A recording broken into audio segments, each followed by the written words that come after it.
We are very glad to have brother Ajay Mathew in our midst. Last time ఏం మాట్లాడాడో గుర్తుందా? యోబు గ్రంథం. So అదే కంటిన్యూ చేయబోతున్నాడు.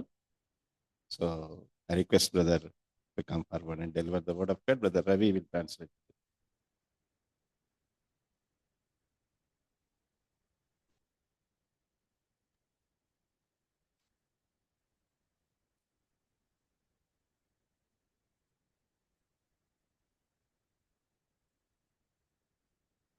అందరికి వందనాలు.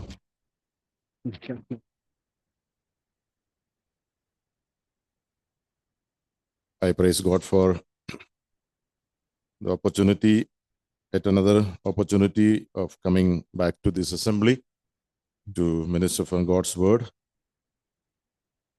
మరొకసారి మీ స్థానిక సంఘంతో కలిసి దేవుని వాక్యాన్ని పంచుకోవడానికి ప్రభు ఇచ్చిన మరొక అవకాశాన్ని బట్టి ప్రభువుని ఎంతగానో స్తుతిస్తున్నాను.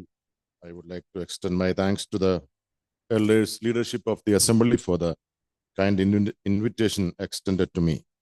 అలాగనే స్థానిక సంఘం యొక్క అధ్యక్షులైన వారికి, బాధ్యత కలిగిన వారికి నాకు ఇచ్చినటువంటి ఒక ఆహ్వానాన్ని బట్టి వారికి కూడా నేను వందనాలు తెలియజేస్తా ఉన్నాను. Last time we were meditating from chapter 1 of book of Job. ఇంతకు ముందు నేను వచ్చినప్పుడు యోబు గ్రంథంలో నుండి మొదటి అధ్యాయంలో మనం ధ్యానం చేస్తూ వచ్చాము. We were focusing on the first few verses from chapter 1. మొదటి అధ్యాయంలో కొన్ని వచనాలు మనం ధ్యానం చేశాం. I was reading and studying this book for a long time. నేను ఈ పుస్తకాన్ని చాలా ఆ కాలం నుండి చదువుతూ ధ్యానిస్తూ వస్తున్నాను. And I have found this book is a very practical book. నేను ఈ పుస్తకాన్ని చాలా ప్రయోగాత్మకమైన దైనందిన జీవితంలో అనుసరించడానికి వీలు దగ్గ పాఠాలు ఉన్నట్టుగా గమనించాను. Yeah, this book has many things to teach us. ఈ పుస్తకం మనకి ఎన్నో విషయాలు నేర్పిస్తా ఉంది. This time the Lord has led me to chapter 42 of this book. ఈసారి దేవుడు నన్ను ఈ పుస్తకంలో ఉన్న 42వ అధ్యాయంలో ధ్యానించడానికి నడిపించాడు. We do not know what was the time period between chapter 1 and chapter 42. అయితే మొదటి అధ్యాయానికి 42వ అధ్యాయానికి మధ్య ఉన్న కాల వ్యవధి ఎంతో మనకు తెలియదు కానీ, like how long Job had to undergo these sufferings, we don't know. అయితే అలాగనే ఎంత కాలం యోబు ఈ శ్రమల గుండా వెళ్ళాడు అన్న సంగతి మనకు తెలియదు కానీ, but then we come to a conclusion of everything in chapter 42. అయితే ఈ 42వ అధ్యాయంలో ఆ శ్రమల ముగింపంతా కూడా ఏ విధంగా దేవుడు ముగించాడన్న సంగతి ఈ అధ్యాయంలో చూస్తాం. You know, we have seen that this book is a book of conversation between people. ఈ పుస్తకంలో మనం ఎరిగినట్లుగా మనుషుల మధ్య సంభాషణగా ప్రశ్నోత్తరాలు జవాబులుగా చూస్తాం. And the first conversation took place in heaven. మొదటి యొక్క సంభాషణ ఎక్కడ జరిగింది? పరలోకంలో జరిగింది. It was between God and Satan. ఆ దేవునికి సాతానుకు మధ్య. And then the thing came down on this earth. ఆ తర్వాత ఆ సంభాషణ భూమి మీదకి వచ్చింది. Then we read Job, Job's conversation with his wife. ఆ తర్వాత యోబు తన భార్యతో మాట్లాడటం మనం చూస్తాము. So in chapter 1 and chapter 2, మొదటి అధ్యాయం రెండవ అధ్యాయాలు మనం చూస్తే we have the conversation between God and Satan, and then between Job and his wife. మరి దేవునికి సాతానుకు సంభాషణ పరలోకంలో, అలాగే యోబు తన భార్యకు సంభాషణ మనం చూస్తాం. But when you come to chapter 3, అయితే మూడవ అధ్యాయానికి మనం వచ్చినట్లయితే, from chapter 3 till chapter 31, మూడవ అధ్యాయం 3 నుండి మనం 37 వచ్చి మనం చూసినట్లయితే, we have the conversation between Job and his 3 friends. 3 నుండి 37వ అధ్యాయాల మధ్య యోబుకు తన ముగ్గురు స్నేహితులకు మధ్య సంభాషణ. It was an argument and counter argument. వారు వాదమునకు ప్రతి వాదన మనం చూస్తాం. Many things they spoke between them. వారి మధ్య ఎన్నో విషయాలు వారు మాట్లాడుకుంటూ వచ్చారు. And you can never see God between them. వారి మధ్య దేవుడు మనల్ని చూడము. And God never intervened in between their conversation. వారి సంభాషణలో దేవుడు ఎప్పుడు కూడా చొరవ తీసుకోలేదు, రాలేదు. But remember, God was a silent listener to everything that they were speaking. అయితే దేవుడు వారి యొక్క సంభాషణలో ఆయన నిశ్శబ్దంగా అన్ని వింటూ ఉన్నాడు. And when you come to chapter 31, మీరు 31వ అధ్యాయానికి In వచ్చినట్లయితే the last verse of chapter 31, it is written, Job's words are ended. 31వ అధ్యాయం చివరి వచనంలో మనం చూసినట్లయితే అక్కడ ఏమని చూస్తామంటే యోబు వాక్యములు అంతటితో సమాప్తములాయెను. That means one person stopped speaking. అంటే ఒక వ్యక్తి ఈ సంభాషణలో మాట్లాడటం ఆపేశాడు. Until then there was argument. అప్పుడు దాకా వాదం ప్రతివాదన జరుగుతుంది. But then this man stopped his argument. ఆ తర్వాత ఈ మనిషి ఏమైపోయిందో యోబు మాట్లాడు ఆపేశాడు. ఇంకా then when one person stops his argument, మీకు తెలుసా, ఒక వ్యక్తి ఈ వాదనలో మాట్లాడేట్లో ఒక వ్యక్తి మాటలు ఆపితే ఏం జరుగుతుంది? naturally, automatically other people also will stop their argument. ఈ వాదన ప్రతివాదనలో ఒక వ్యక్తి ఆపాడు అనుకో, వేరే arguments happen when both the parties argue each other. వాదన జరిగి ఒకరికొకరు మాట్లాడుకున్నప్పుడే కదా. But when one person calms down, ఒక వ్యక్తి మాట్లాడు ఆపినప్పుడు then it is stopped. Automatic సహజంగానే ఆగిపోతాయి మాటలు. That is how quarrel stops. అర్థంగానే కదా మనకి తగాదాలు కూడా ఆగిపోతాయి. You stop responding. అంటే నీవు స్పందించడాన్ని ఆపివేస్తావు. Because nothing is coming from there. ఎందుకంటే అవతల నుంచి ఏం మాటలు రావట్లేదు కదా. So naturally when Job stopped his argument, సహజంగానే ఎప్పుడైతే మాట్లాడటం ఆపివేశాడో, in chapter 32 verse 1 we read that the three friends also stopped their argument. 32:1 కూడా మనం చూస్తే యోబు యొక్క ముగ్గురు స్నేహితులు కూడా మాట్లాడని ఆపివేసినట్లు చూస్తాం. They ceased speaking with Job. మరి యోబుతో మాట్లాడటం ఆపివేశారు. But when you come to chapter 32, అయితే 32వ అధ్యాయానికి మీరు వస్తే you see another person about whom we don't read anything before this. మరి ఇంతకు ముందు ఉన్న అధ్యాయాలలో ఆయన గురించి మనం చదవం గాని మరొక వ్యక్తిని చూస్తాం. His name is Elihu. Elihu అనే వ్యక్తిని గురించి చూస్తాం. This man appears in chapter 32. 32వ అధ్యాయంలో ఈ వ్యక్తి కనిపిస్తాడు. We don't know who is he. తెలియదు గాని But when you read his his speaking, ఆయన మాటలు కనుక మీరు విన్నట్లయితే we can understand that this man was present right there from the very beginning. ఆరంభం నుండి వారి సంభాషణలో ఉన్నట్లుగా ఆయన మాటలు కనిపిస్తాయి. Because he listened to everything that they spoke in between. ఎందుకంటే వారి మధ్య జరిగిన వాదనంతా విన్నవాడుగా ఉన్నాడు. But he kept quiet. అయితే కామ్ గా అంటే మౌనంగా ఉన్నాడు. He himself says that I was younger to you, that is why I did not interfere with you. తనే చెప్తాడు తన మాటల్లో, మీకంటే చిన్నవాడును కనుక నేను మౌనంగా ఉన్నానంటాడు. So he kept quiet. కాబట్టి ఆయన మౌనంగా ఉన్నాడు. But then when both the parties stopped their argument, అయితే కూడా వీరు అంటే వాదన ప్రతివాదన ఆపినప్పుడు then he started to speak. అప్పుడు తను మాట్లాడడం ప్రారంభించాడు. From chapter 32 till chapter 37, 32 నుండి 37 వరకు కూడా we see the speech or talk of Elihu. Elihu యొక్క మాటలు 32 నుండి 37 వరకు మనం చూస్తాం. When you read these chapters, ఈ అధ్యాయాలు కనుక మీరు చదివినట్లయితే you understand this man is behaving like a moderator, a judge. మరి ఈయన వీరి మధ్య ఒక న్యాయవాదిగా ఆయన మాట్లాడుతున్నట్లుగా మనం చూస్తాం. Because he was listening to everything that these people were speaking. ఎందుకంటే వారి వాదన ప్రతివాదన ఒకరికొకరు మాట్లాడుకొని అన్ని విన్నాడు కనుక. And he was not happy with both the parties. ఎందుకంటే ఇద్దరిని గురించి కూడా ఆయన సంతోషంగా లేడు. So he is getting angry on both the parties. పక్షముగా ఆయన చాలా కోపంగా ఉన్నాడు. And when you come to chapter 37, 37కి మీరు వచ్చినట్లయితే then this man also stopped his speaking. ఈయన కూడా మాట్లాడటం ఆపివేసినట్లు చూస్తాం. And then appears God in chapter 38. అప్పుడు 38లో దేవుడు ప్రత్యక్షమైనట్లుగా మనం చూస్తాం. Remember, until then God is silent there. అప్పటి వరకు కూడా దేవుడు మౌనంగా ఉన్నాడు. Many things happened in the life of Job. యోబు జీవితంలో ఎన్నో సంభవించినవి. Extreme affliction. ఎన్నో మరి తీవ్రమైనటువంటి కష్టాలు శ్రమల గుండా వెళ్ళాడు. He was in terrible mental and physical pain. మరి భౌతికంగా మానసికంగా ఆత్మీయంగా ఘోరమైన వేదన గుండా వెళ్ళాడు. He lost everything. సమస్తాన్ని కోల్పోయాడు. But God never exhibited or presented himself before him. ఘోరమైన శ్రమ గుండా వెళ్ళినప్పటికీ కూడా యోబుకు దేవుడు ప్రత్యక్షం కాలేదు. God seems to be absent and silent throughout. మరి ఈ యొక్క సమయం అంతా కూడా దేవుడు అదృశ్యుడుగా, దేవుడు ప్రత్యక్షం కాకుండా ఏమి చొరవ తీసుకోకుండా ఉన్నాడు. But in chapter 38, అయితే 38లో చూస్తే God appears. దేవుడు ప్రత్యక్షమయ్యాడు. How does he appear? ఎలా ఆయన ప్రత్యక్షమయ్యాడు? Verse 1, 38 కూడా చూస్తే then the Lord answered Job out of the whirlwind and said. అప్పుడు యెహోవా సుడిగాలిలో నుండి ఇలాగున యోబునకు ప్రత్యుత్తరం ఇచ్చెను. Remember, now here God is directly dealing with Job. ఇక్కడ జ్ఞాపకం చేసుకోనండి, యోబుతో దేవుడు నేరుగా మాట్లాడుతున్నాడు. Although four others are present there, ఇంకా నలుగురు స్నేహితులు ఉన్నప్పటికీ కూడా, and I believe that this happened in the presence of these four others. నేను నమ్ముతున్నాను ఇది జరిగింది ఆ నలుగురు స్నేహితుల మధ్య జరిగింది. But now God is dealing specifically with Job. అయిన దేవుడు నేరుగా యోబుతో మాట్లాడుతున్నాడు.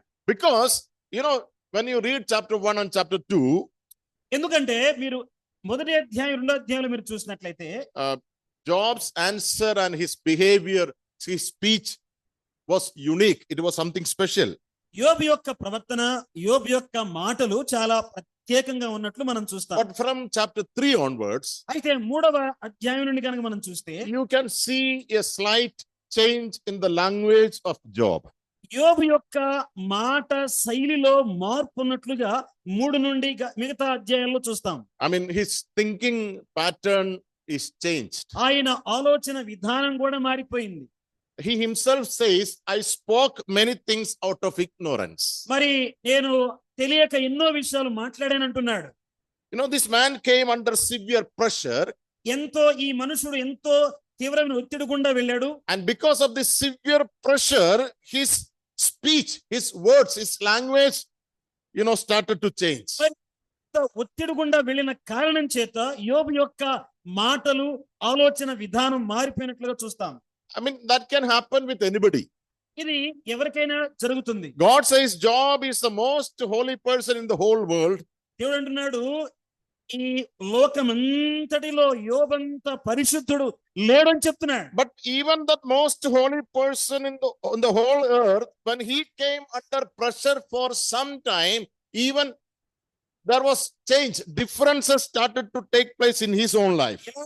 పరిశుద్ధుడైన వ్యక్తి కూడా మరి తీవ్రమైన ఒత్తిడి గుండా వెళ్ళినప్పుడు తన ఆలోచన, మాటల విధానం మారిపోయినట్లుగా చూస్తున్నాం. In chapter 1 and chapter 2, we read that Job never sinned against God through his lips. మరి 1-2 అధ్యాయాలలో ఎన్నడూ కూడా కనీసం మాటల్లోనైనా కూడా దేవుని ఎదుట పాపం చేయలేని మనం చూస్తున్నాం. But when you come to chapter 3, where Job has opened his mouth and started to speak, మరి 3వ అధ్యాయం చూస్తే యోబు తన నోరు తెరిచి మాట్లాడుతూ మనం గమనిస్తాము. remember what was the first thing that he spoke? మొట్టమొదటిగా ఏం మాట్లాడాడో చూడండి. Come to chapter 3, verse 1. Afterward, Job opened his mouth and cursed the day of his birth. ఆ తర్వాత యోబు మాట్లాడ మొదలుపెట్టి తాను పుట్టిన దినమును శపించెను. Yeah, this was not something that was expected from Job. వాస్తవంగా ఇలాంటి యోబు నుండి ఈ శపించడాన్ని వాస్తవంగా ఎవరు కూడా అనుకోరు ఇలా అంటాడని. I mean, his language is changed. చూసారా, తన మాటలు మారిపోయినాయి. It was not like chapter 1 and chapter 2. 1-2 అధ్యాయంలో ఉన్నట్లు మాట్లాడట్లేదు ఇక్కడ. The friends came, స్నేహితులు వచ్చారు, but they did not speak a word for 7 days. 7 దినముల వరకు తనతో మాట్లాడలేదు. Because Job's affliction was so severe, they were shocked and they could not speak for 7 days. తను వెళ్ళే శ్రమ ఎట్టుందంటే ఎంత తీవ్రమైన కష్టాల గుండా వెళుతుంటే ఆ కష్టాల దెబ్బకి స్నేహితులు వచ్చారు కానీ 7 రోజులు మౌనంగా ఉన్నారు. And after that 7 days were over, 7 దినములు అయిన తరువాత Job opened his mouth. యోబు అప్పుడు నోరు తెరిచాడు. And the first thing he said, అసలు మొట్టమొదటి ఏమన్నాడంటే, read in verse 3. చూడండి. Let the day perish on which I was to be born, and the night which said a boy is conceived. ద్వారములను అది మోయనందునకును నా నేత్రములు అది బాధను మరుగు చేయనందుకును నేను పుట్టిన దినము ఇష్టపోవును గాక అన్నాడు. Yeah, this is not something which should come out of any of God's people. సరా, దేవుని పిల్లలు లేక దేవుని బిడ్డల నోట రాని మాట ఇది. Now, right from here, ఇక్కడ నుంచి మనం గమనిస్తే his speech is deviating from the original speech. తన యొక్క మాటలు వాస్తవమైన తను మాట్లాడవలసిన భాష మారిపోయింది. And after that you read chapter after chapter, ఆ తర్వాత అధ్యాయం వెనుక అధ్యాయం చదువుకుంటా పోతే Job's focus came mainly upon himself. యోబు యొక్క దృష్టి అంతా ఇంకా తన మీదకి వచ్చేసింది. ఇంకా He was projecting his sufferings and afflictions, తన యొక్క శ్రమలు కష్టములను గురించి ప్రస్తావిస్తూ వచ్చాడు.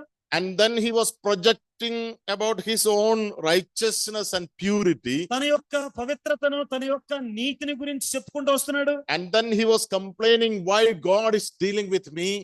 ఆ తర్వాత ఆయన ఫిర్యాదు చేస్తూ ఎందుకు దేవుడు ఈ విధంగా నన్ను శ్రమ పెడుతున్నాడు, కష్టపెడుతున్నట్లుగా And in మాట్లాడుతున్నాడు. one place he's asking God, tell me, why are you doing with me this to me? ఒకానొక సమయంలో దేవా ఎందుకు నా యెడల నాకు ఇలా నువ్వు చేస్తున్నావు అన్నాడు. Tell me why, what is the reason? ఓ దేవా ఎందుకయ్యా ఇలాగా, ఏంటి కారణం చెప్పయ్యా అంటున్నాడు. Now in one portion he says, I will argue with God. ఒకానొక సమయంలో అయ్యా నేను దేవునితో వాదిస్తా అంటున్నాడు.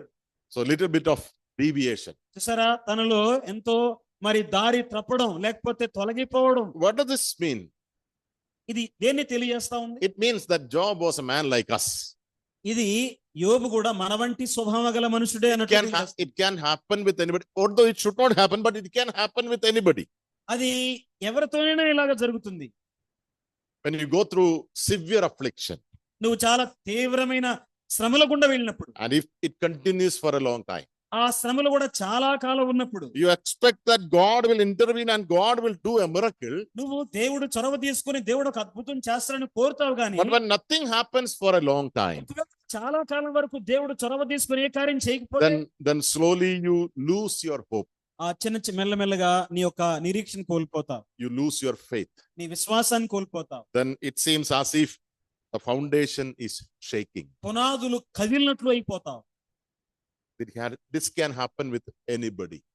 ఇది ఎవరికైనా సంభవిస్తుంది. This should not happen, కానీ ఇలా జరగకూడదు, but this can happen. కానీ ఇలా జరగొచ్చు. And this is the time when God is appearing. ఇలాంటి గడియలో ఇలాంటి సమయంలో దేవుడు ప్రత్యక్షం. And from chapter 38 till chapter 41, మరి 38 నుండి 42 వరకు కూడా మనం చూస్తే, God is focusing, taking the attention of Job and focusing it upon God himself. దేవుడు యోబు మీద దృశ్య అంటే ఆ లక్ష్యమును తీసివేసి తన వైపు మళ్ళించుకుంటున్నాడు దేవుడు. From chapter 38 till chapter 41, God is asking questions one after another to Job. ఒక ప్రశ్న వెంబడి మరొక ప్రశ్న 38 నుండి 41 వరకు కూడా దేవుడు యోబును ప్రశ్నలు వేస్తూనే వచ్చాడు. And in all this question, through all this question, God is revealing himself before him. ప్రశ్నలన్నిటిలో కూడా ఆయన ఏమై ఉన్నాడో తను యోబుకు ప్రత్యక్షపరుచుకున్నాడు. Through all this question, God is revealing himself as how great and how omnipotent, how all wise God is. ఆయన ఎంత సర్వశక్తి గల, సర్వ జ్ఞానము గల, సర్వ అధికారము గల దేవుడై ఉన్నాడో యోబుకు తాను ప్రత్యక్షపరుచుకున్నాడు. You know, first question that God brought before Job is found in chapter 38. మరి యోబు దృష్టికి తీసుకొచ్చిన మొట్టమొదటి ప్రశ్న మనం చూస్తే in verse 3, 38:3లో now gird up your loins like a man, and I will ask you instruct me. పౌరుషము తెచ్చుకొని నీ నడుము బిగించుకొనుము, నేను నీకు ప్రశ్న వేయుదును, నీవు దానిని నాకు తెలియజెప్పుము. Yes, you answer me, Job. యోబు ఇప్పుడు నాకు జవాబు చెప్పండి. I'm going to ask you questions. నేను నీకు ప్రశ్నలు వేస్తా, నువ్వు one after another. ఒకటి వెంబడి మరొకటి అడుగుతా. Look at the first question. ప్రశ్న verse 4, where were you when I laid the foundations of the earth? భూమికి పునాదులు వేసినప్పుడు నీవు ఎక్కడ నుంటివి? Tell me if you have understanding. ఒకవేళ నీకు గ్రహింపుంటే చెప్పెక్కడున్నావు నువ్వు అసలు? Job, you are complaining. యోబు నువ్వు ఫిర్యాదు చేస్తున్నావు కదా. You felt as if I made a mistake. నువ్వు అనుకుంటున్నావు నేనేదో తప్పు చేసి అనుకుంటున్నావు కదా. You thought that I am dealing with you unjustly. నేను అన్యాయంగా నీ మీద నీతో వ్యవహరిస్తున్నాను అనుకుంటున్నావు కదా. You thought that I am not a wise God. నువ్వు అనుకున్నా నేను జ్ఞానం లేని దేవుడు అనుకుంటున్నావు కదా. You thought that I don't care about you. నేను నిన్ను పట్టించుకోను అనుకుంటున్నావు కదా. It seems you know many things. ఇలా మాట్లాడుతున్నప్పుడు నీకేదో బాగా అన్ని తెలిసినట్లు మాట్లాడుతున్నావు. Now if you know all things, ఒకవేళ నీకు అన్ని తెలిస్తే tell me. చెప్పు నాకు. Answer me. I will ask you question after question. నేను నిన్ను ప్రశ్న వేస్తాను. And the first question, మొదటి ప్రశ్న, where were you ఎక్కడ నీవు when I laid the foundation of the world? భూమికి పునాదులు వేసినప్పుడు ఎక్కడున్నావు? Is there any answer to that? దానికి ఏమైనా ప్రశ్న ఉందా? Every question was closing, making Job silent. ప్రతి ప్రశ్న యోబుని మౌనంగా ఉంచింది. Job became silent. His mouth was shut. యోబు తన నోరు దేవుడు నోరు కట్టేసినట్లుగా మౌనంగా ఉన్నాడు ప్రతి But something was happening. అయితే లోపల ఏదో జరుగుతుంది. When God was revealing himself, దేవుడు తన్ను తాను ప్రత్యక్షపరచుకున్నప్పుడు some miracle was happening inside Job. ఆ యోబులో ఒక అద్భుతం జరుగుతా ఉంది. And every time it is like that. అది ఎప్పుడు కూడా ఇలాగే ఉంది. God was becoming bigger and bigger, bigger and bigger in the mind of Job. యోబు యొక్క మనసులో దేవుడు ఏమై ఉన్నాడో ఆయన దేవుడు గొప్పగా పెద్దగా దేవుడు ఏమైనా కనిపిస్తున్నాడు. And the more God was becoming bigger and bigger, the more Job was becoming, lesser and lesser. ఎప్పుడైతే యోబు ఈ ప్రశ్నలు వింటున్నప్పుడు దేవుడు తన మదిలో ఎంత పెద్దవాడో గొప్పవాడో అవుతున్నాడు, తనేమో చిన్నగా అయిపోతున్నాడు. I mean, Job was thinking that I should not be treated this way. యోబు అనుకున్నాడు, నేను ఈ విధంగా వ్యవహరించబడకూడదు కదా. That means I deserve a better treatment. నేను ఇంకా మంచిగా వ్యవహరించాలి కదా, నన్ను ఇంత ఘోరంగా నన్ను ట్రీట్ చేస్తాడు అనుకున్నా. Because I live a godly life. ఎందుకంటే నేను చాలా భక్తి కలిగి జీవించాను కదా. I do all, kind of social work. I help people. నేను ఎంతో సమాజ సేవ చేశాను కదా. I did not do unjustly to anybody. ఎవరికి కూడా అన్యాయం చేయలేదు కదా. Everybody who came to me found help from me. నా దగ్గరకు వచ్చిన ప్రతి వ్యక్తి కూడా సహాయాన్ని పొందాడు కదా. I pray, I sacrifice, I worship. నేను ప్రార్థించాను, బలులు అర్పించాను, దహనాలు అర్పించాను కదా. So I deserve a better treatment from you. ఓ దేవా, నీ దగ్గర నుంచి నాకు మంచి గౌరవం లభించాలి కదా అనుకున్నాడు. I mean, I don't deserve such kind of treatment. ఏదో ఇలాంటి ఇంత ఘోరంగా వివరించకూడదు నా పట్ల. Sometimes this thought can come even in our mind. కొన్నిసార్లు ఇలాగా నీకు కూడా నాకు కూడా అనిపించవచ్చు. I pray every day. నేను ఇప్పుడు ప్రార్థన చేస్తాను. I give to the Lord. దేవునికి ఎప్పుడు కానుకలు ఇస్తుంటాను. I go to the church. నేను సంఘానికి వెళ్తుంటాను. I do whatever I can. నేను ఏది చేయగలనది చేస్తూ వస్తున్నాను. That means God should treat me well. అయితే మరి ఇంత చేస్తున్నాను కదా, దేవుడు నాకు మేలు చేయాలి కదా అనుకుంటావా లేదా? Yeah, I deserve better treatment. నాకు మంచిగా దేవుడు నాకు మంచి చేయాలనుకుంటాం. And then when some calamity happens in our lives, లేదో ఒక సడన్ గా ఒక విపత్తు, కష్టం, నష్టం వచ్చినప్పుడు, although we may not speak it out, బయటకి మాట్లాడిపోయినప్పుడు కూడా, but sometimes we are tempted to think, కొన్నిసార్లు అలా ఆలోచించడానికి శోధించబడతాం. this is injustice. ఇది అన్యాయం కదా. God should not treat me like this. దేవుడు నన్ను ఇట్లా అన్యాయంగా వ్యవహరించకూడదు నాతో కదా. God should look at what I have done. అసలు కనీసం దేవుడు నేను ఏం చేస్తున్నానో, ఆయనకి ఏం చేస్తున్నానో నా వైపు చూసన్నా చేయొచ్చు కదా అనుకుంటా. I am a good man. నేను మంచి వ్యక్తిని. I am a godly man. నేను దైవికంగా ఉండేవాడిని. Don't treat me like a wicked man. దేవుడు నన్ను ఒక దుష్ట వ్యక్తిని చూసేటట్లు చూశాడు నన్ను. That is how Job felt. అలాగే యోబు కూడా అనుకున్నాడు ఇక్కడ, I don't deserve this treatment. ఇలాంటి మరి ఈ విధంగా వ్యవహరించడం, ఈ విధంగా నాకు కష్టం నష్టం రావడం అలా దేవుడు చూశాడు అనుకుంటున్నాడు. I deserve a better treatment. నేను మంచిగా మేలు లేక ఇంకా గౌరవంగా నాకు జరగాలి కదా అనుకుంటున్నాడు. But when God started to reveal himself before Job, అయితే ఈ విధంగా ఆలోచిస్తున్న యోబుకు తన్ను తాను దేవుడు ప్రత్యక్షపరుచుకున్నప్పుడు this thought is changed. ఈ ఆలోచన మారిపోయింది. Job came back to his original thought. యోబు తన పూర్వస్థితికి వచ్చేసాడు. His language again changed back to chapter 1 and chapter 2. తన భాష 1-2 అధ్యాయాలు ఎట్లా ఉంది అక్కడికి వచ్చి అలా వచ్చాడు. And that was God's intention. అది దేవుని ఉద్దేశం. I should bring this man from the real track. ఈ వ్యక్తిని సరైనటువంటి త్రోవకు తీసుకురావాలన్నాడు. His language should change. ఇతని భాష మారాలనుకున్నాడు. His thinking pattern should change. ఇతని యొక్క ఆలోచన విధానం మారాలనుకున్నాడు. Now we come to chapter 40. ఇప్పుడు 42కి వచ్చినట్లయితే then you have a small short answer of Job to God. క్షమించి 40వ అధ్యాయంకి వచ్చినట్లయితే యోబు యొక్క ప్రత్యుత్తరాన్ని ఇక్కడ మనం చూస్తాం. In verse 3, కూడా వచ్చిన చూడండి. then Job answered the Lord and said, behold, I am insignificant. What can I reply to you? అప్పుడు యోబు యెహోవాకు ఇలాగు Yeah. ప్రత్యుత్తరం ఇచ్చెను, చిత్తగించుము, నేను నీచుడను, నేను నీకు ఏమని ప్రత్యుత్తరం ఇచ్చేదను? I am నీచుడను is a good translation. I am insignificant. చూసారా తెలుగులో, నేను నీచుడను, అయ్యా నీకేమని జవాబు ఇవ్వాలి నేను? What does it mean? God, I am zero. దేవా, అసలు నేను పెద్ద సున్నా అయ్యా. I thought I deserve a better treatment. నేను నాకేదో పెద్ద గౌరవం లేకపోతే మేలు జరగాలనుకున్నాను కానీ, but now I don't think so. అయితే ఇప్పుడు అలా నాకు జరగాలని కోరుకోవట్లేదు. Now I understood. నాకు ఇప్పుడు అర్థమైంది అయ్యా. I am good for nothing. అసలు నేను దేనికి పనికిరాని వాడనయ్యా, I am insignificant. అయ్యా గుర్తింపు లేనివాడును, నీచుడను, I don't deserve any respect. నాకే గౌరవం కూడా అక్కర్లేదయ్యా, I don't deserve any better treatment. ఏ విధంగా కూడా నన్ను గౌరవించడం, మేలు చేయడానికి తగిన వాడను కాదయ్యా. Because when I see your glory, అయ్యా నీ మహిమ నేను చూసినప్పుడు, when I see how big you are, అయ్యా నువ్వెంత గొప్పవాడవో I చూసినప్పుడు, understand that I am a zero. అయ్యా నేను సున్నాని, నీచుండని గుర్తించానయ్యా. And that was God's purpose. అది దేవుని యొక్క ఉద్దేశం. God wanted to bring back Job to that point. దేవుడు యోబుని ఆ స్థితికి తీసుకురావాలని తలంచాడు. You know, only when a believer comes to that point, విశ్వాసి ఆ స్థితికి వచ్చినప్పుడు మాత్రమే, only then God can open the windows of heaven and pour out his blessings upon him. అప్పుడు మాత్రమే విశ్వాసి ఆ జీరో స్థితికి వచ్చినప్పుడు మాత్రమే దేవుడు ఆయన పరలోకపు ద్వారములు తెరచి ఆయన ఆశీర్వాదములు, దీవెనలు కుమ్మరిస్తాడు. The greatest thing in Christian life is not preaching or teaching. క్రైస్తవ జీవితంలో మరి వాక్యాన్ని బోధించడం, ప్రకటించడం కాదు గాని, The greatest thing is not praying or fasting. ఒకవేళ గొప్పగా ప్రార్థన చేయటం లేకపోతే ఉపవాసం ఉండటం కాదు గాని, It's not giving or doing gospel work.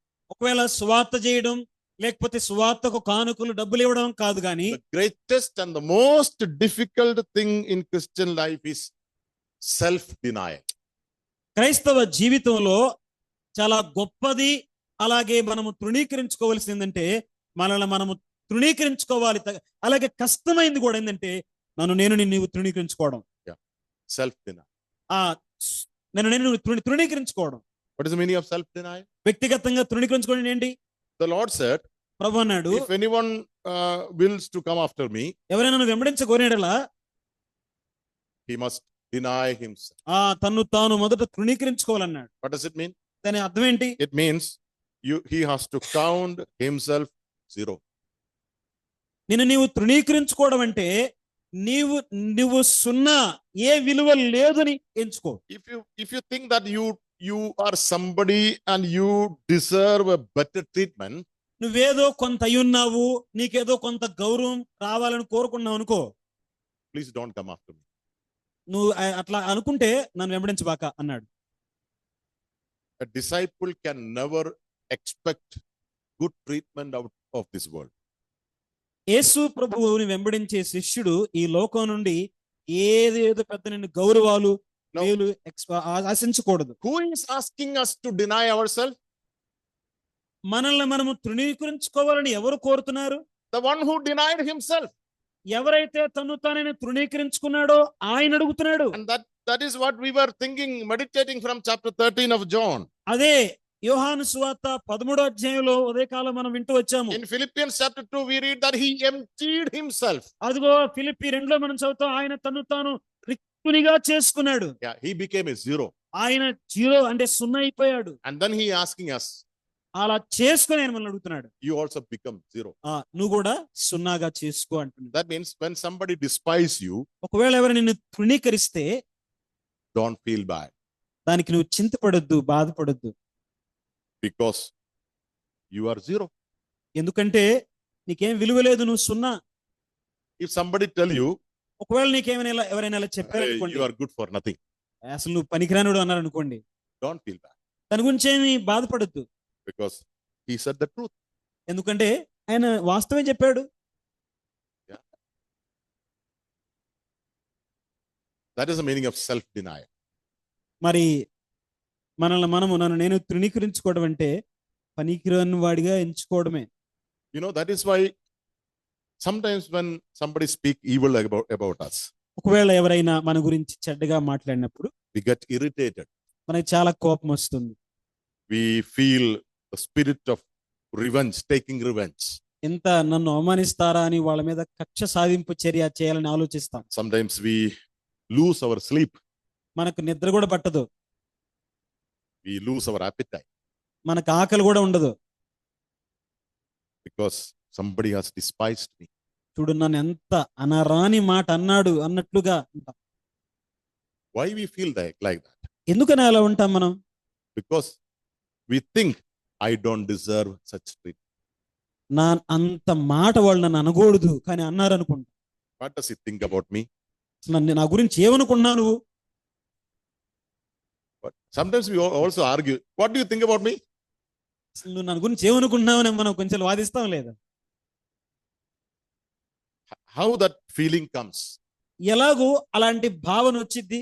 Because that self-denial is somewhere, lacking. ఆ తృణీకరించుకోవడం అనేది ఎక్కడో కొదువుగా కొరతగా ఉంది. Somewhere that self is still active. ఇంకా నేను అనే అహం ఉందే, అది బాగా చురుగ్గా ఉంది. And that is why it is bouncing back. అందుకనే అది తిరిగి మళ్ళీ స్పందిస్తుంది.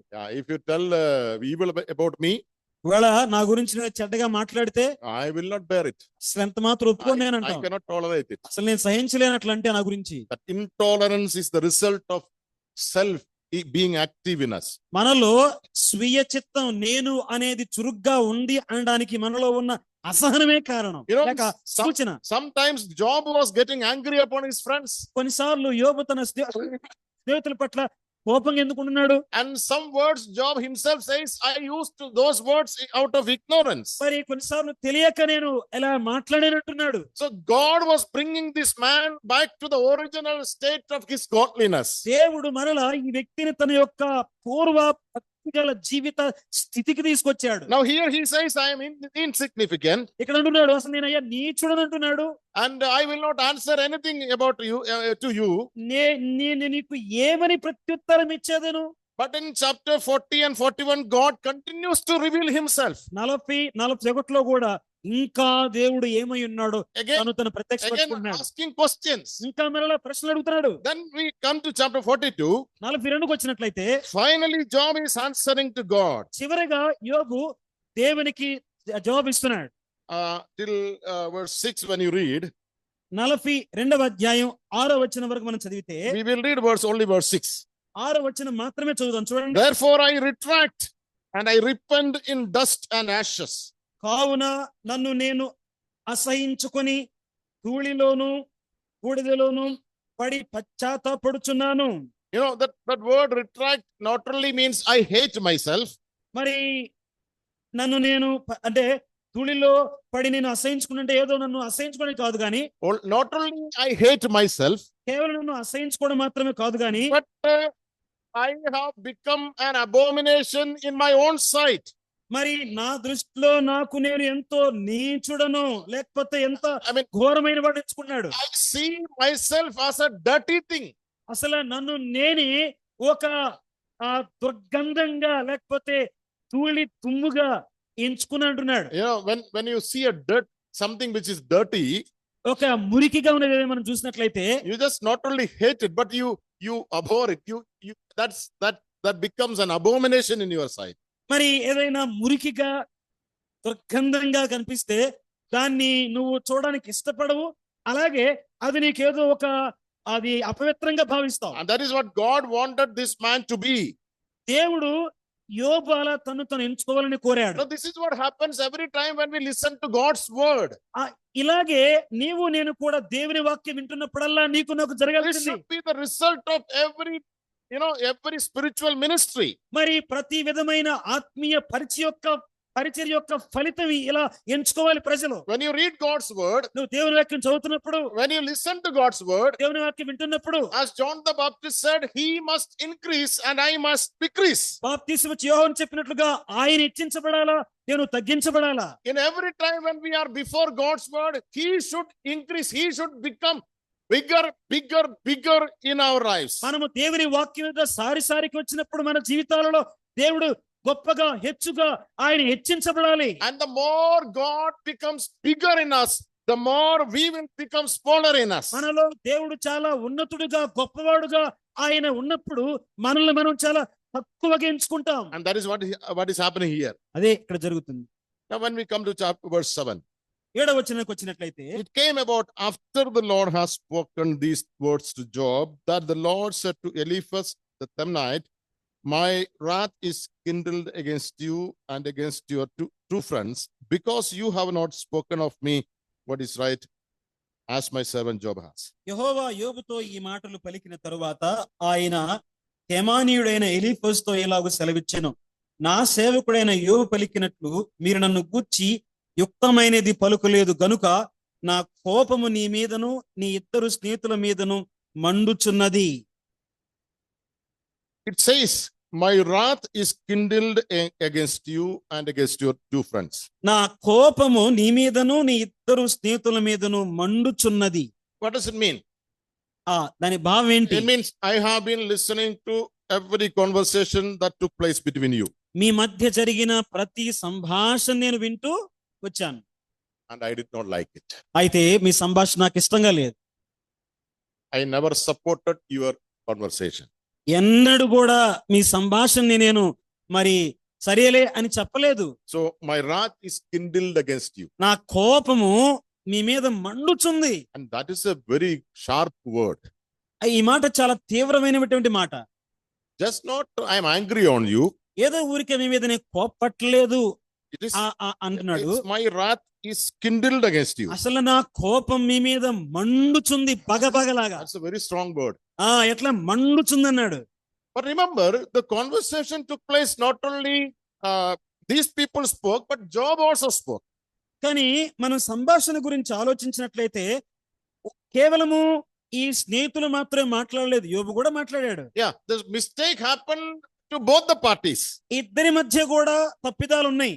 Job also spoke things which he should not have spoken. యోబు కూడా మాటలాడని మాటలు మాట్లాడాడు. But we never read God is getting angry on Job. కానీ యోబు మీద దేవుడు కోపడినట్లుగా ఇక్కడ మనం చూడం. Then what should be the reason? అయితే కారణం ఏమి ఉండొచ్చు? I think the reason is just now we have seen. ఇక్కడ ఇప్పుడే మనం ఆ కారణాన్ని ఇక్కడ చూసి ఎవడో వచ్చిన There is a verse in 1 Corinthians chapter 11. మరి 1 కొరింథీ 11 మనం చూసినట్లయితే Paul says, if you judge yourself, you will not be judged. నీవు తీర్పు తెచ్చుకుంటే నీవు తీర్పులోని నీవు విమర్శించుకుంటే తీర్పులో రాకుందు అన్నాడు. That is a great secret. అదే చాలా గొప్ప రహస్యం అది. If you judge yourself, ఒకవేళ నిన్ను విమర్శ చేసుకుంటే you will not be judged. నీవు తీర్పులోకి రావు. It's very simple. చాలా మరి సులువైన పని. What is the meaning of judging oneself? మనల్ని మనం విమర్శించుకోవడం అంటే ఏంటి? How can I judge myself? ఏ విధంగా నేను తీర్పు తీసుకోగలను? Doesn't mean that I have to beat myself. నాకు నేను తీర్పు తీసుకోవడం అంటే నన్ను కొట్టుకోవడం అని కాదు. No, God does not permit it. దేవుడు ఎప్పుడు కూడా దాన్ని అనుమతించడు. We cannot in any way torture ourselves. ఏ కారణము చేతనైనా మనల్ని మనం కొట్టుకోకూడదు. Judging ourselves simply means విమర్శ చేసుకోవడం, తీర్పు తీర్చుకోవడం అంటే confessing our sins before him. మన పాపములు ఆయన ఎదుట ఒప్పుకోవడం అంతే. That is what Job did. అదే యోబు చేసింది. God, I have spoken things out of my ignorance. నేను తెలియక అయ్యా నేను ఈ మాటలు మాట్లాడానంటున్నాడు. And therefore I hate myself. కాబట్టి నన్ను నేను అసహించుకుంటున్నాను. I repent. అయ్యా నేను పశ్చాత్తాపడుతున్నాను. I repent means నేను పశ్చాత్తాపడుతున్నానంటే not only I am sorry about what I have spoken. ఏదో నేను మాట్లాడిన దాన్ని బట్టి నన్ను క్షమించయ్యా అంటూ మాత్రమే కాదు. But hereby promise you that I will never speak like them again. అయ్యా నీకు వాగ్దానం చేస్తున్న ఇక నుండి ఎన్నడూ కూడా ఆ మాటలు మాట్లాడను. I turn myself from such speech. నేను అలాంటి మాటల నుండి నేను దూరపరుచుకుంటా. So repentance means these two things. పశ్చాత్తాపడడం అంటే రెండు విషయాలు. I am sorry about what I have done. ఏమి చేశానో దాన్ని బట్టి నన్ను క్షమించయ్యా. But I also turn from those things. అయితే వాటి నుండి కూడా ఇంక నేను మరల తిరుగుతున్నాను. I will never continue in them. ఎన్నడూ వాటిలో నేను కొనసాగను. When you do that, అలా నువ్వు చేసినట్లయితే you are judging yourself. నిన్ను నీవు తీర్పు తెచ్చుకున్నట్లే. When you do that, అలా నువ్వు చేసినట్లయితే you are escaping the judgment of God. దేవుని యొక్క తీర్పును తప్పించుకుంటావు.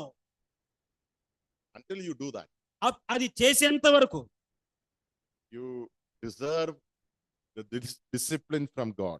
దేవుని యొక్క శిక్షకు నీవు పాత్రుడవుగా ఉంటావు. Why God's wrath kindled against these three people? ఎందుకని దేవుని యొక్క కోపం ఈ ముగ్గురి స్నేహితుల మీద మండుచుంది? First of all, they had the opportunity to repent. మొదటిగా పశ్చాత్తాపడడానికి వారికి కూడా అవకాశం వచ్చింది. Because chapter 38 to chapter 41 happened in the presence of these people. ఎందుకంటే 38 నుండి 40 వరకు కూడా ఈ స్నేహితుల నడుమే దేవుడు ప్రత్యక్షమై మాట్లాడాడు. All that Job listened, these people also listened. మరి యోబు విన్నట్లుగా స్నేహితులు కూడా విన్నారు.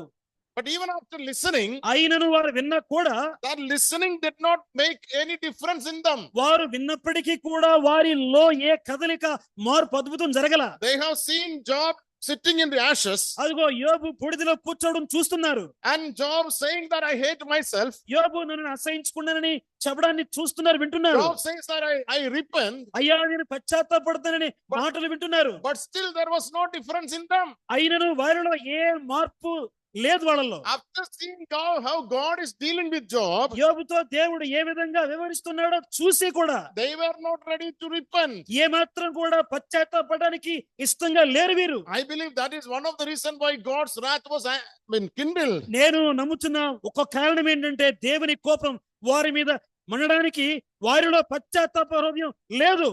You got the opportunity.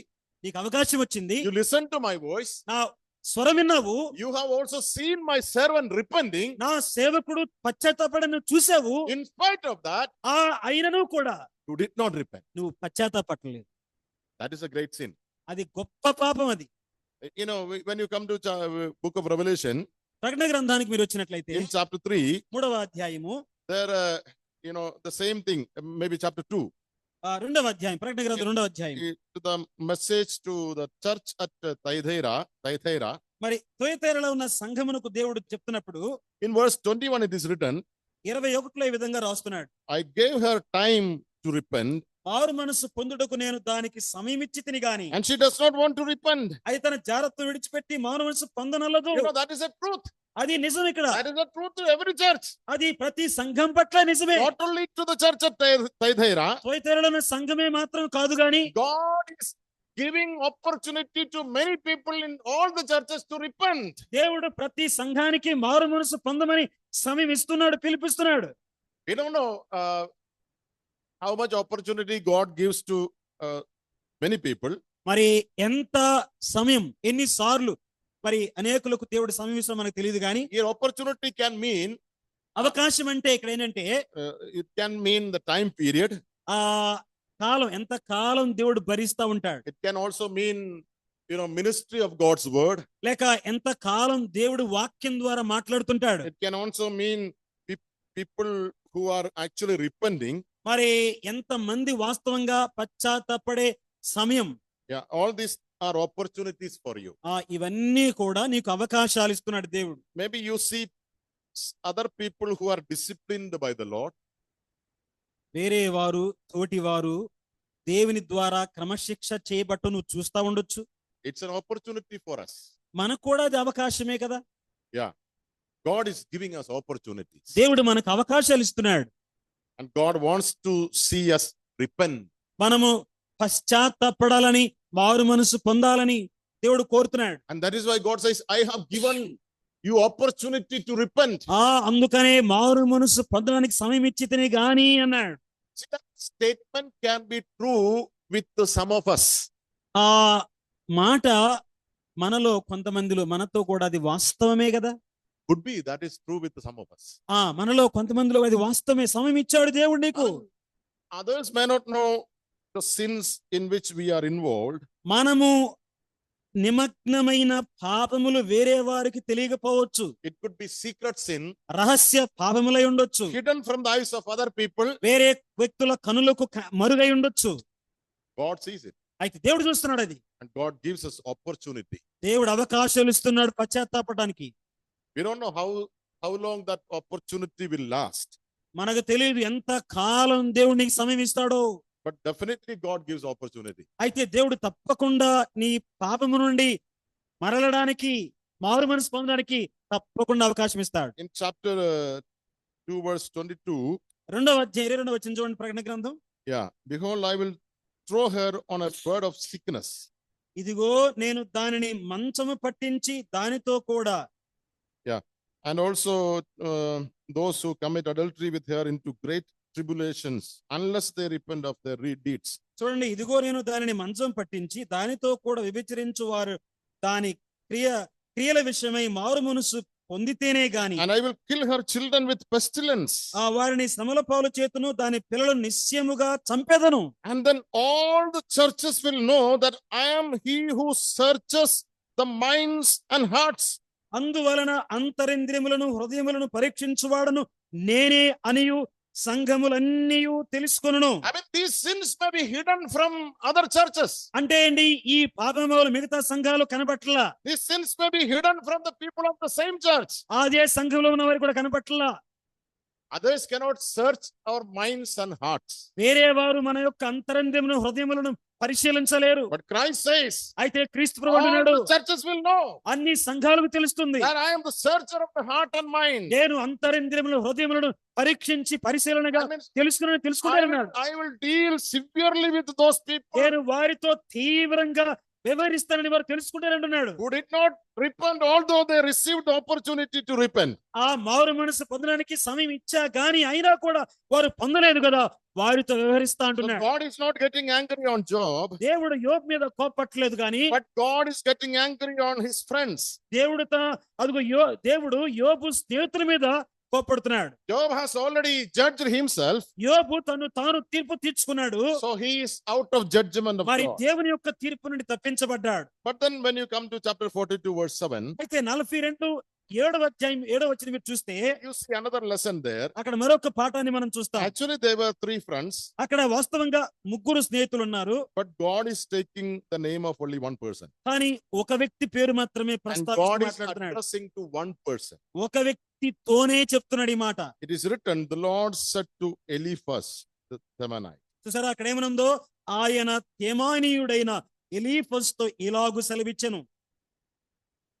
And it is written, my wrath is kindled against you and against your 2 friends. నా కోపము నీ మీదను నీ ఇద్దరు స్నేహితుల మీదను మండుచున్నది. You know, just take that word specifically. చూడండి, ఆ మాట చాలా ప్రత్యేకంగా మీరు తీసుకోనండి. It is not that my wrath is kindled against all 3 of you. ఏదో నా కోపం మీ ముగ్గురి మీద మండుతుందనలా. No, it's specific here. చాలా ప్రత్యేకంగా చెప్పాడు.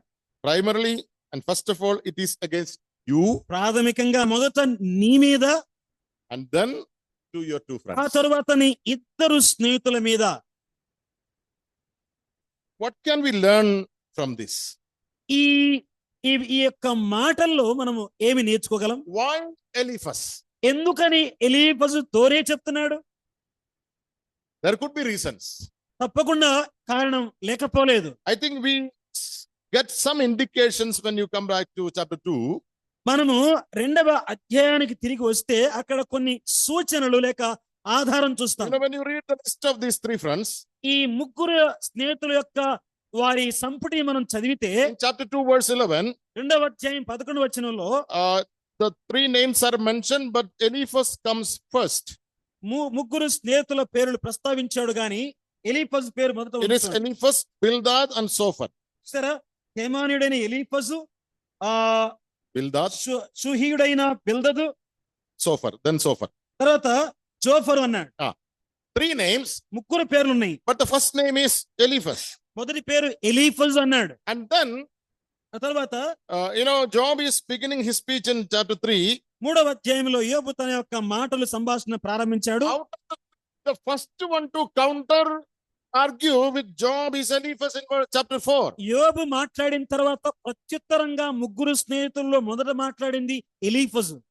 Come to chapter 4. చూడు 4వ అధ్యాయంలో Verse 1. మొదటి వచనం. Then Eliphaz answered. దానికి తేమానీయుడైన ఎలీఫజు ఇలాగ ప్రత్యుత్తరం ఇచ్చెను. So he was the first one to lead the argument. మరి ఈ యొక్క వాదనను ప్రేరేపించింది, ప్రోత్సహించింది ఎలీఫజే. And then if you get time, you go through those chapters where Eliphaz is speaking. మరి ఎక్కడైతే ఎలీఫజు మాట్లాడుతూ వచ్చాడో ఆ అధ్యాయాలు కనుక మీరు చదివితే Eliphaz is accusing Job with the more severe and sharper accusation. చాలా తీవ్రమైన ఆరోపణలు యోబు మీద చేసినట్లుగా ఎలీఫజును మనం చూస్తాం. So you can find some of the reasons.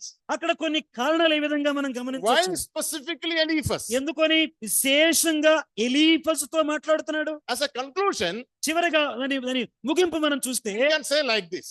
ఈ విధంగా చెప్పొచ్చు. Maybe out of the 3, he was the eldest. ఒక విధంగా ఈ ముగ్గురులో పెద్దవాడు ఎలీఫజే ఉండొచ్చు. Maybe he was the leader. ఒకవేళ వాళ్ళలో నాయకుడే ఉండొచ్చు. And maybe because he initiated the argument. ఒకవేళ ఈ ప్రతివాదనను ప్రారంభించింది ఎలీఫజే అయి ఉండొచ్చు. And maybe he was the one who put the severe, sharp arguments before judges. చాలా తీవ్రమైన గాయపరిచే విధంగా మాట్లాడినటువంటి ఆరోపణలు ఎలీఫజే చేసి ఉండొచ్చు. So there we learn something. వీటన్నిటిలో మనం కొంత నేర్చుకుంటున్నాం. It is wrong to follow the wrong pattern of somebody. వేరే వ్యక్తి యొక్క తప్పుడు విధానాన్ని అనుసరించడం అనేది మంచిది కాదు. But it is very worse to be a leader for other people to sin. అలాగనే వేరే వ్యక్తులు పాపం చేయడానికి నాయకత్వం వహించడం అది బహుఘోరమైంది. I mean, if I follow somebody's wrong, ఒకవేళ వేరే వారి తప్పిదాలను పొరపాటు అనుసరించాలనుకో నేను, it's a sin. అది పాపమే, I should not. నేను చేయకూడదు అలాగా. But if some other people are following my sin, ఒకవేళ అది కాకుండా వేరే వాళ్ళు నా పాపాలను అనుసరించే విధంగా నడిచాను అనుకో, it's a more severe sin. అది చాలా ఘోరమైనటువంటి పాపం. అది That means I am accountable not only for my sin, అంటే నా పాపములతో నేను లెక్క చెప్పవలసింది మాత్రమే కాదు గాని I am accountable for them who are following my sin. నా పాపాలను అనుసరించి పాపం చేసిన వారందరి పాపాలకు నేను బాధ్యుణ్ణి. That is a severe judgment. అది తీవ్రమైన దానికి వచ్చేది తీవ్రమైనటువంటి తీర్పది. In the Old Testament we read about a king. పాత నిబంధన గ్రంథంలో ఒక రాజు గురించి మనం చదువుతాం. He was come to First Kings. రాజుల మొదటి గ్రంథంకి రండి. Something is repeated again and again about one person. ఒక రాజు గురించి మరలా ఆయన Chapter 14. 14వ అధ్యాయం, రాజుల మొదటి గ్రంథం 14వ అధ్యాయం. It is then when the kingdom was divided into two. రాజ్యము రెండు భాగాలుగా విడిపోయినప్పుడు, and you read about one person in the name of Jeroboam. యెరోబాము గురించి మనం ఇలా చదువుతాము. What did this man do? ఏం చేస్తున్నాడు ఈ మనిషి? Summary of that is given in verse 16. 16వ వచనంలో ముగింపుగా ఆయన చర్యను గురించి రాస్తున్నాడు. About Jeroboam, God says he not only committed sin, but he committed sin and he made Israel to sin. మరియు తానే పాపము చేసి ఇశ్రాయేలు వారు పాపము చేయుటకై కారకుడైన యెరోబాము పాపములను బట్టి ఆయన ఇశ్రాయేలు వారిని అప్పగింపబోచున్నాడు. When you come to chapter 2 Kings chapters 14 and 15, రెండవ రాజుల గ్రంథం 14-15 అధ్యాయాలు మీరు చూస్తే, we are not going to read those chapters, అవి మనం ఇప్పుడు చదవట్లేదు కానీ, but again and again this statement is repeated. ఈ మాట మరలా వచ్చినట్లు మనం చూస్తాం. Because that is a great sin in the eyes of God. దేవుని దృష్టిలో అది ఘోరమైన పాపం. This man not only sinned, ఈ వ్యక్తి పాపం చేయడం మాత్రమే కాదు but కానీ he made others to sin. ఇశ్రాయేలు ప్రజలు పాపం చేయడం కారణమయ్యాడు. It is not that he compelled others to sin. ఏదో వేరే వారిని పాపం చేయడానికి ప్రేరేపించడం మాత్రమే కాదు, Being the king, రాజయ్యుండి కూడా he should be the leader. నాయకుడుగా ఉండాలి. He should be the example. ఆయన మాదిరిగా ఉండాలి. When he went and did idol worship, ఆయన వెళ్ళి విగ్రహారాధన చేసినప్పుడు all the people went after him. అదిగో ప్రజలందరూ కూడా ఆయన They all did idol worship. వారందరూ కూడా విగ్రహారాధన చేశారు. And God says this man is a great sinner. దేవుడు అన్నాడు, ఈ వ్యక్తి ఘోరమైన పాపం అన్నాడు. He is not only responsible for his sin, ఈ వ్యక్తి తన పాపాలకు బాధ్యుడు మాత్రమే కాదు, he is responsible for the sin of the whole congregation. ఈ వ్యక్తి యొక్క ఇశ్రాయేలు సర్వ సమాజం యొక్క పాపానికి బాధ్యుడు అన్నాడు.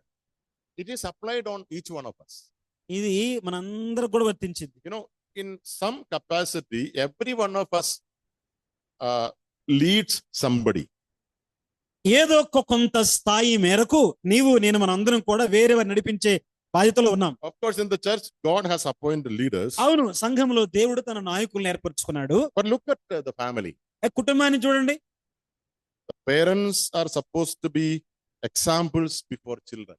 తల్లిదండ్రులు పిల్లలకు మరి వారు మాదిరులుగా వారు ఉండవలసిన వారుగా ఉన్నారు. Suppose our children do wrong because they follow us. ఒకవేళ మన పిల్లలు తప్పు చేశారు అనుకోండి, ఎందుకు చేశారు తెలుసా? మనల్ని అనుసరించారు కాబట్టి చేశారు వాళ్ళు. Yeah, that is a greater sin. అది చాలా గొప్ప పాపం. అది We should put good example, holy example before children. మనము మన పిల్లల ఎదుట పరిశుద్ధమైనటువంటి మాదిరిని మనం ఉంచాలి. But if our wrong practices, they also apply in their lives. మన యొక్క తప్పుడు విధానాలు, పద్ధతులు, అలవాట్లు వారి జీవితాల్లో కూడా వస్తే, although they will be accountable for their sin, వారి తప్పిదములకు ఒకవేళ వారు బాధ్యులైనప్పటికీ కూడా, but we will be doubly accounted. అయితే మనము రెండంతలుగా బాధ్యత వహించాలి. And that is what the Lord Jesus says about Pharisees. అదే ఈ యొక్క పరిసయ్యుల గురించి ప్రభు చెప్తూ వస్తుంది. He says in chapter 23 of Matthew, you deserve double hell. మత్తయి సువార్త 23లో ప్రభు అంటున్నాడు, మీరు రెండంతల ప్రతి దండన మీకు రావాలన్నాడు. You're accountable not only for your sin, you're accountable for the sins of many people who follow you. మీ పాపముల నిమిత్తం మాత్రమే కాదు, మిమ్మల్ని వెంబడించే వారందరి పాపముల మీరు లెక్క చెప్పాలన్నాడు. So God is accusing, or God is putting blame on this person. దేవుడు యొక్క వ్యక్తి మీద నింద మోపుతూ అడుగుతున్నాడు, You became a leader. నువ్వు నాయకుడయ్యావు కదా, Maybe other two people followed you. ఒకవేళ మిగతా ఇద్దరు నిన్ను వెంబడించి ఉండారు, They received inspiration from you. నిన్ను బట్టే ప్రేరేపించబడ్డారు వారు. So my primary wrath is against you. నా యొక్క కోపం ప్రాముఖ్యంగా ఎలీఫజు నీ మీద మండుతుందన్నాడు. And then to your two friends. ఆ తర్వాత నీ ఇద్దరు స్నేహితుల మీద. And that is a very dangerous message to each one of us. ఈ యొక్క వర్తమానం అందరిలో కూడా ఎంతో ప్రమాదకరమైన లేక తీవ్రమైనటువంటి సందేశం దేవుడు మనకిస్తున్నాడు. Brother, sister, ప్రియమైన సహోదర సహోదరులారా, we should be very careful to lead a very holy Christian life. మన యొక్క జీవితాలలో పరిశుద్ధమైన జాగ్రత్త కలిగిన క్రైస్తవ జీవితాన్ని జీవించబద్దులంగా ఉన్నాం. Whether we take notice or not, people are watching us. ఒకవేళ మనం గుర్తించినా గుర్తించకపోయినా ప్రజలు మనల్ని వెంబడిస్తున్నారు. And some people are following us. కొంతమంది వెంబడిస్తున్నారు కూడా. They may be in our own family. ఒకవేళ మన సొంత కుటుంబంలో ఉండొచ్చు వారు. Children are following us. పిల్లలు మనల్ని వెంబడిస్తున్నారు. And in some of the families, children learn the wrong things from their parents only. చూసారా, కొన్ని కుటుంబాల్లో చెడ్డ విషయాలు ప్రాముఖ్యంగా పిల్లలు వాళ్ళ తల్లిదండ్రుల నుంచే నేర్చుకుంటున్నారు. How greater sin it will be. సరే, ఎంత ఘోరమైన పాపం అది. God willing, we will continue to meditate on these verses. ప్రభు చిత్తమైతే ఈ యొక్క వచనాలు మనము ఇంకా ధ్యానం చేద్దాం. And we pray that the time we spend before God's presence, మరి దేవుని సన్నిధిలో, దేవుని యొక్క సముఖములో మనం గడిపే ఈ సమయం అంతా కూడా, let God become bigger and bigger. దేవుడు గొప్పగా గొప్పగా పెద్దగా ఆయన హెచ్చించబడునుగా. And as a result, let us ourselves become smaller and smaller unto zero.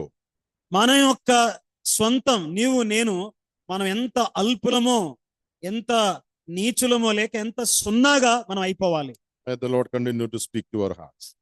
మన హృదయాలతో ప్రభు ఈ రీతిగా ఆయన మాట్లాడును గాక. May his name be glorified.